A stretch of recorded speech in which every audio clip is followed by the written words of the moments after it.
Good morning, everyone, and thanks for waking up with us. The time is 6:31 on your Tuesday. Listen up, parents. Kids officially head back to the classroom today for in-person learning. Some schools have chosen a hybrid schedule. Some are going back 5 days a week. 7 News reporter Stephen Ruffing joins us live this morning to refresh our memories on what exactly that will look like. Good morning, Stephen. Good morning, Taylor. Yeah, that's right. Months of remote learning at home. So kids will soon be back in the classroom. Most students, at least in Ohio County. Now, it's a little quiet here. Still pretty dark, but give it a couple hours. Those buses will be rolling in. Those kids will be screaming. They'll be laughing, ready to get back in the classroom. But there is a few things that you need to know. After Superintendent of Ohio County Schools, Dr. Kim Miller, said how important it was to get students back face-to-face learning, but they're going to do it right. They're going to do it safely with masks, of course, and social distancing and following all of those guidelines. Now, as for the COVID color-coded map that was followed all through pretty much, the school year during the pandemic, K through 8th grade, who are going back today, will not have to follow that map. But high school students who go back the 25th will have to follow that map. If it is red, high school students will have to go back to remote learning until it turns back to orange. So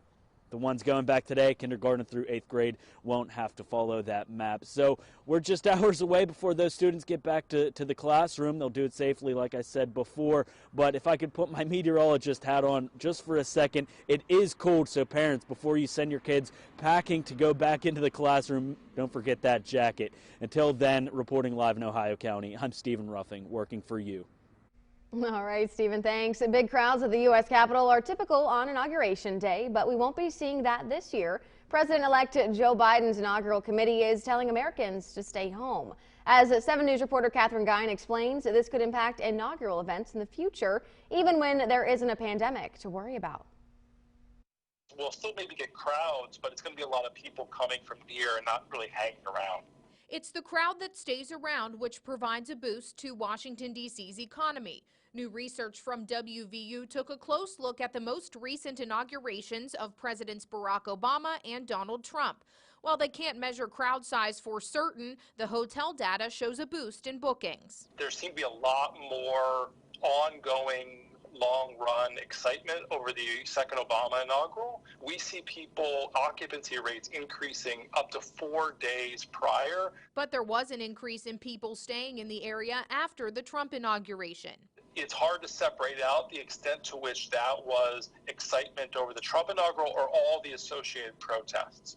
So how does this compare to other tourist attractions like sporting events? Inaugurations had 4 to 6 times higher occupancy rates.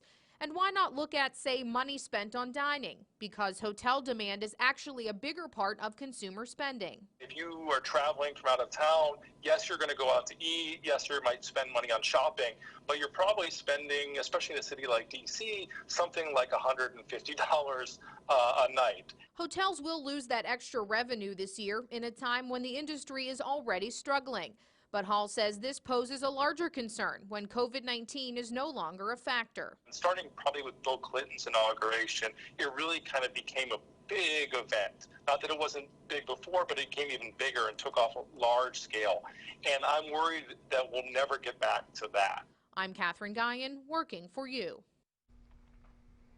All right, Katherine, thanks. Each state capital is beefing up security against possible domestic terrorism on Inauguration Day at the Ohio State House. Among the security forces are Ohio State Highway Patrol troopers from all over the state, including from posts here in the Ohio Valley. Part of that means that we're just going to be going out there and making sure that everyone's safe and we do it in a consistent and fair manner. There's quite a few events that you can see troopers at throughout the year, whether that's OSU games, regular details at the State House, the State Fair. We're multidimensional and we're always making sure that we provide safety to all Ohioans. They declined to offer any details about how many troopers are being sent or from which posts or security reasons, but they say this is one of the many things troopers are trained to do. During Black History Month, it's typical to hear about famous people. Harriet Tubman, Martin Luther King Jr., Rosa Parks, to name a few. But the Belmont County NAACP wants to hear from those who are not famous, but who have contributed in their own way in their own community. They want to hear from Belmont County residents who have had their own experiences as Black Americans. They'd like to compile those stories with you speaking in your own words. They say they are looking for the stories of real people with real experiences. That has had to go through some adversity, had to jump over some hurdles in their life, but still stayed on track, still met their goals, still kept their vision, and was successful. You know, it could be a postal worker, it could be a police officer, it could be a politician. It could be a person in the clergy, healthcare, social work, or business. You can reach them on Facebook or on their website, BelmontCountyNAACP.org. Leave a message and they'll make arrangements to get your story on video in your own words. A coat drive in the Mountain State is aiming to collect 400 jackets for kids in need this winter. The Education Alliance AmeriCorps is hosting Coats for Kids from now until February 1st. It started on Dr. Martin Luther King Jr. Day to honor Dr. King's wish of making a difference in the lives of West Virginians and kids everywhere.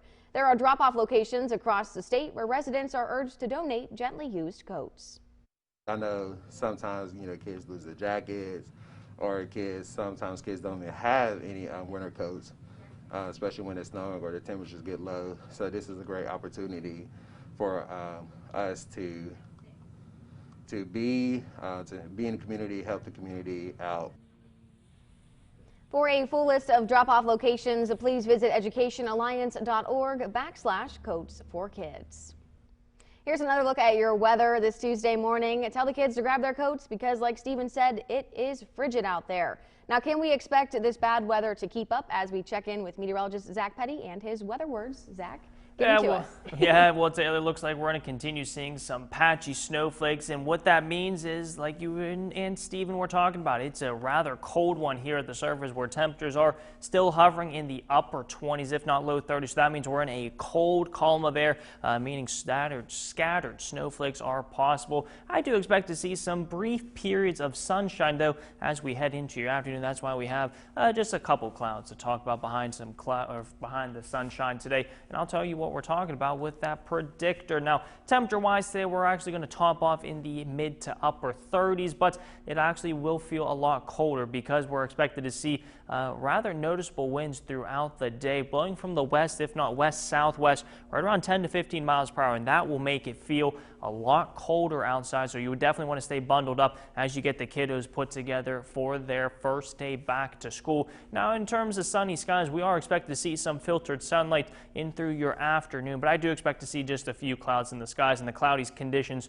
look to return as we head into your afternoon. But as we head into your early morning hours tomorrow, we actually could see some scattered snow flurries in throughout the northern panhandle and into southeastern Ohio, so we could wake up to another dusting of snow on the windshields for your Wednesday. Now, temperatures tomorrow aren't going to warm up too much. Low 30s are expected. Now, we'll see mid to upper 30s with breezy conditions for your Thursday. Snowflakes return to the forecast on Friday, but a dry and seasonably cold weekend is expected with temperatures still in the mid 30s.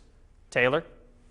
All right, Zach, thanks. Two soldiers, two teams, one lifelong bond. Reporter Chris Searchy brings us this unique story about two veterans who always reunite every NFL season. Dan Gilbert and Mike Burgess sat in Arrowhead Stadium side by side and cheered on their favorite team. But their road to get there started on the battlefield. We don't need to get into all that. You're going to make me cry. Mike and Daniel were roommates stationed in Germany in 1990. In 1991, they were deployed to Desert Storm with the 1st Armored Division. On March 1st, Mike stepped on a landmine, and the explosion took his leg. Daniel stayed with Mike and helped load him onto a helicopter. He didn't think Mike would make it. I knew at that moment that was probably the last time we were going to see him. Alive. He was in bad shape. Mike says if Daniel wasn't there that day, it could have ended very differently.